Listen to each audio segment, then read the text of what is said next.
پیدا ہوں۔ شیخ محترم، آج کل جو طلباء میں خصوصاً میں نے جو آبزرو کیا تھوڑا سا کمی پائی جاتی ہے، مطلب آبزرو کیسے کیا کہ جب آپ مشائخ کا انٹرویو کرتے ہیں تو ان کی جو شکوے کرتے ہیں ان کی روشنی میں بتا رہا ہوں، تو وہ جو زیادہ تر شکوہ کرتے ہیں وہ مطالعے کی کمی کا کرتے ہیں۔ ایک اور چیز ہے جس کی بہت زیادہ کمی محسوس کی جا رہی ہے، وہ ہے عبادات میں، مطلب نمازیں وقت پہ نہ پڑھنا، خصوصاً آخری کلاسوں کا، تہجد کا انتظام نہ کرنا، اہتمام نہ کرنا۔ اور اس میں کیا سمجھتے ہیں کہ مدارس نے بھی سختی میں تھوڑی سی کمی کی ہے، ان کے اوپر بھی اس کی کوئی ذمہ داری عائد ہوتی ہے یا ساری ذمہ داری طالب علم کی ہے؟ پہلے تو ہم دیکھتے تھے کہ تہجد سے پہلے اٹھانا، پھر رات کو مطالعہ کرانا، اور بہت زیادہ سختی ہوتی تھی۔ محترم،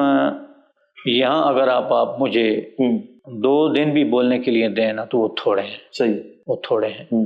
اور مجھے پھر وہی امام سفیان بن سعید ثوری کا قول یاد آ رہا ہے، یہ بھی ابن ابی حاتم نے ذکر کیا، بھئی ایک آدمی کے بارے میں حکم ہوگا اس کو جہنم میں پھینک دو، اور کہا جائے گا ھذا عیالہ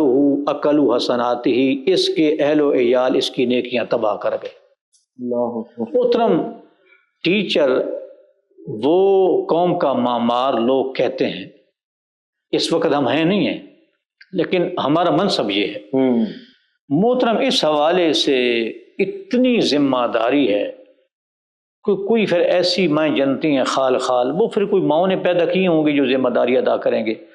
دوسرا، ہم جو پڑھا رہے ہیں، یعنی ہمارے جو مدارس ہیں نا یا مرکز ہے محترم، یہاں صرف حدود نہیں ہے کہ ہاتھ کاٹا جا رہا ہو،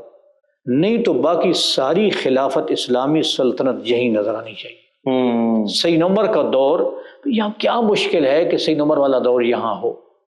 یعنی سچ ہو، موبائل کا اچھا استعمال ہو، لیپ ٹاپ کا اچھا استعمال ہو،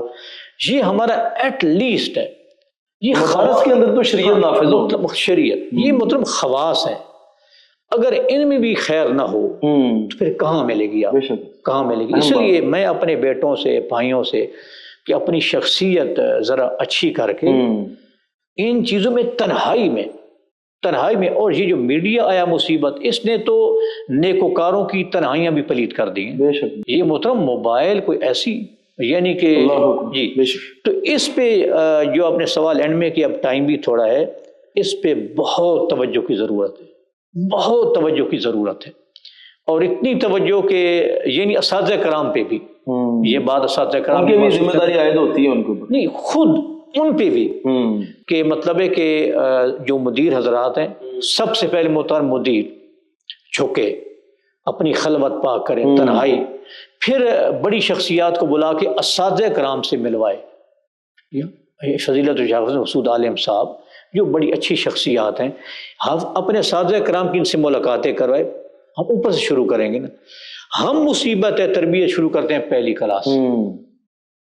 سختی بھی پہلی کلاس، سزا بھی پہلی کلاس،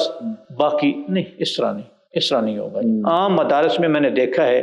بھئی پہلی صفوں میں کون ہے؟ حفظ کے بچے، پہلی کلاس نہیں، حفظ کے بچے، اس کے بعد پہلی کلاس، دوسری، پھر پیچھے آتے جائیں گے بڑی کلاسیں، پیچھے آتے جائیں گے تو مدرسین، نہیں